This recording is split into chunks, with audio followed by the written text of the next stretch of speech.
मेरा नाम आरिफ सूफी है। मेरा भाटली औद्योगिक क्षेत्र खरगोन मध्य प्रदेश में प्लास्टिक का प्लांट था जो कि दंगाइयों द्वारा जला दिया गया है कल रात को। लगभग इसमें हमको 45 से 50 लाख रुपए का नुकसान हो गया है।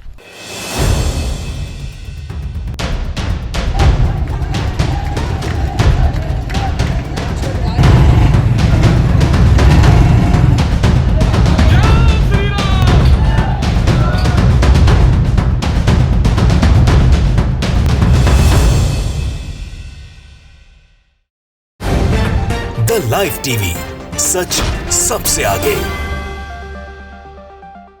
प्रधानमंत्री नरेंद्र मोदी और उनकी पार्टी बीजेपी को, साथ ही उनकी सरकार को शायद ये लगता है दोस्तों कि देश में जारी हिंसा पर चुप्पी साध लेने भर से वो बच बचा कर निकल सकते हैं, कुछ होगा नहीं, दुनिया भर में कोई नहीं जानेगा। लेकिन मोदी जी की चुप्पी का नतीजा ये हुआ है दोस्तों कि अब बाहर देशों से भारत में जारी हिंसा और मुसलमानों के साथ हो रहे सलूक पर आवाजें उठनी शुरू हो गई है। हिंदू संगठन और मोदी सरकार दोनों की करतूतें अब विदेशों तक जा पहुंची है और इनकी भर्त्सना हो रही है। इस बार ये आवाज ब्रिटेन से उठी है। नमस्कार दोस्तों, मेरा नाम है जयंती झा और आप देख रहे हैं द लाइव टीवी। दोस्तों, ब्रिटेन का मीडिया अखबार द गार्डियन की रिपोर्टर हैना एलिस पीटरसन, जो कि भारत आकर यहां से गुरुग्राम नमाज मामले का पूरा जायजा लेकर वो गई थी वापस, और उन्होंने द गार्डियन में गुरुग्राम में मुस्लिमों द्वारा खुले में नमाज ना पढ़ने देने को लेकर पूरी रिपोर्ट छाप दी थी कि किस तरीके से संघियों ने बवाल क्रिएट किया था। इस बार भी वही हुआ है। ब्रिटेन में द गार्डियन अखबार की रिपोर्टर ने इस बार न सिर्फ दिल्ली के जहांगीरपुरी बल्कि गुजरात, राजस्थान, मध्य प्रदेश, हर जगह हुई हिंसा में शिकार मुसलमानों के हालात बयां किए हैं। साथ ही भारत में हिंदू मुस्लिमों के बीच बढ़ती नफरत का सबसे बड़ा कारण, सबसे बड़ी वजह भारत की मोदी सरकार को बताया है, जिसमें उनका साथ दिया है भारत के आकाश हसन ने इस पूरी रिपोर्ट को बनाने में। स्क्रीन पर आपको मैं हैना एलिस पीटरसन का ट्वीट इस वक्त दिखा रही हूं दोस्तों, जिसमें उन्होंने अपनी द गार्डियन की रिपोर्ट शेयर करते हुए लिखा है कि नफरत, कट्टरता और झूठ, सांप्रदायिक हिंसा ने भारत को जकड़ लिया। हैना की लिखी हुई द गार्डियन की रिपोर्ट आपको स्क्रीन पर मैं दिखा रही हूं दोस्तों इस वक्त, जिसमें क्या कुछ लिखा है वो एक एक बात आपको मैं पढ़कर बताऊंगी। और जाहिर तौर पर देखिए, द गार्डियन विदेशी अखबार है, ब्रिटेन का अखबार है, तो ये पूरी रिपोर्ट इंग्लिश में लिखी गई है, जिसका हिंदी अनुवाद मैं आपको आगे बताऊंगी। इस रिपोर्ट से मोदी जी और हिंदू संगठनों की पोल पूरी दुनिया के सामने किस तरीके से खोली गई है दोस्तों, एक एक बात मैं आपको इस रिपोर्ट में बताने वाली हूं, बस आप बिल्कुल ध्यान से सुनिएगा जिस तरीके से आगे सुनते आए हैं।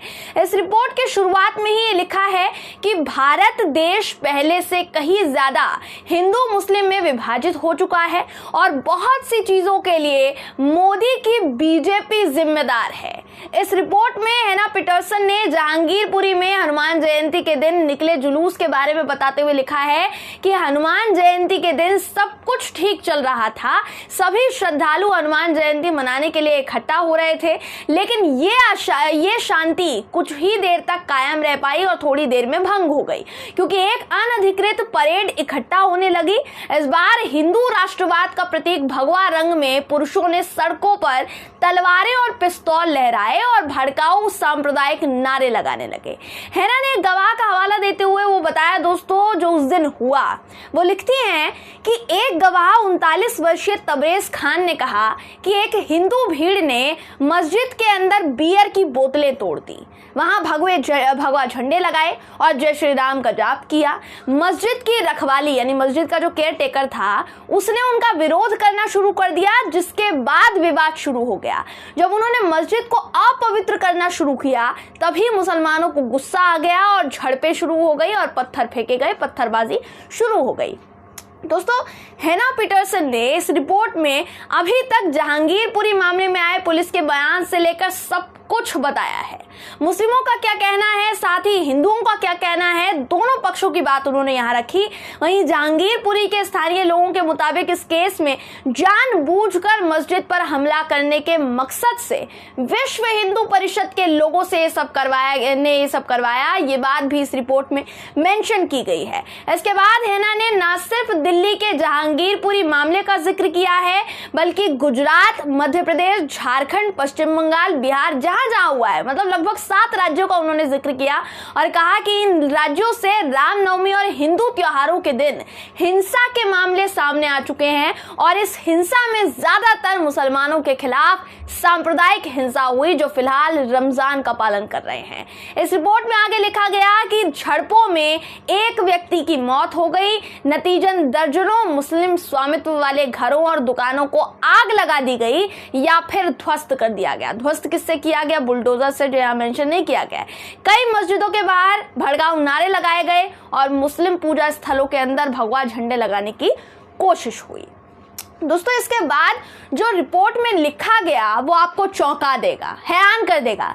इस रिपोर्ट में न सिर्फ इस हिंसा का जिम्मेदार नरेंद्र मोदी और उनकी सरकार को बताया गया है, बल्कि हिंदू संगठनों के तांडव का जिम्मेदार भी मोदी सरकार को बताया गया है। जी हाँ, वो पैराग्राफ इस वक्त मैं आपको स्क्रीन पर दिखा रही हूं, उसको ध्यान से देखिए, जिसमें हेना लिखती हैं कि सांप्रदायिक हिंसा में बढ़त ने भारत में कई लोगों के बीच चिंता पैदा कर दी, उनकी चिंता को बढ़ा दिया है, जो डरते हैं कि देश हिंदू मुस्लिम लाइनों के साथ पहले से कहीं ज्यादा ध्रुवीकरण का शिकार हो चुका है।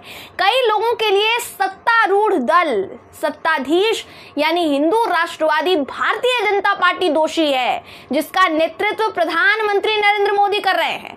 भाजपा पर धार्मिक रूप से विभाजनकारी एजेंडे की देखरेख करने और भारत के मुसलमानों के खिलाफ दुश्मनी को बढ़ावा देने का आरोप लगाया गया है। इस बीच विश्व हिंदू परिषद जैसे हिंदू संगठन हैं, जिनको स्वतंत्र रूप से काम करने की इजाजत दी गई है और उन लोगों ने तेजी से कानून अपने हाथों में लेना शुरू कर दिया है। दोस्तों, इस रिपोर्ट में बिहार की मस्जिद पर लगाए गए भगवा झंडे से लेकर राजस्थान के करौली, साथ ही मध्य प्रदेश के खरगोन में हुए दंगों और उनकी वजह से हुए नुकसान सबका जिक्र किया गया है। किस किस को नुकसान हुआ है, क्या क्या नुकसान हुआ है। कर्नाटक में पिछले दिनों से चले आ रहे हिजाब बैन और बाकी मुद्दों को भी बड़ी ही मजबूती से इस पूरी रिपोर्ट में उजागर किया गया है। अब यहाँ सबसे बड़ी बात ये देखिए कि ये अखबार विदेशी अखबार है, ब्रिटेन का अखबार है, ठीक है, मान लिया आप लोगों ने। इस रिपोर्ट का इस अखबार में छपने का सीधा सीधा मतलब यही है कि भारत की मोदी सरकार अपनी दमनकारी नीतियों की बदौलत पूरी दुनिया भर में अपनी थू-थू करवा रही है। आपको याद होगा दोस्तों कि द गार्डियन में हेना एलिस पीटरसन ने ही हरियाणा के गुरुग्राम नमाज का मुद्दा उठाया था। आपको याद होगा, मैंने आपको वो खबर दिखाई थी, जिसके बाद उसकी चर्चा दुनिया के कई देशों में हुई और उसके बाद कई देशों ने उस मामले पर अपनी प्रतिक्रियाएं जाहिर की थी। अब एक बार फिर से भारत के कई राज्यों में हुई हिंसा का जो ब्यौरा है, जो पूरी जानकारी है, इस ब्रिटिश अखबार के जरिए वो दिया गया है ब्यौरा। इसी से अंदाजा लगाया जा सकता है कि कुछ ही समय में दुनिया के अलग अलग हिस्सों से भारत में मुसलमानों के दमन और हिंदू मुस्लिमों के बीच जो नफरत फैल रही है, उस पर आवाजें उठनी शुरू हो सकती है। इसलिए प्रधानमंत्री नरेंद्र मोदी को कम से कम अब तो इस नफरत पर अपनी चुप्पी तोड़ देनी चाहिए, जो वो चुप्पी साधे बैठे हुए हैं। वरना अभी तो देखिए ब्रिटेन तक मामला पहुंचा है, आगे जाकर, क्योंकि अब ये खबर छप चुकी है, पूरी दुनिया में भारत की नफरत भरी त्रासदी पर मोदी जी की आलोचना हो सकती है और वो आलोचना का सामना कर सकते हैं।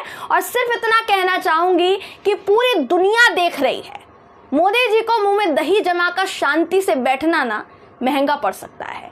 बहरहाल, इस खबर पर आपकी राय क्या है, कमेंट करके जरूर बताइएगा। वीडियो अगर आपको पसंद आया हो तो वीडियो को लाइक और शेयर करना ना भूलें। फिर मुलाकात होगी आपसे किसी ऐसी ही खबर के साथ, तब तक के लिए नमस्कार। द लाइव टीवी, सच सबसे आगे।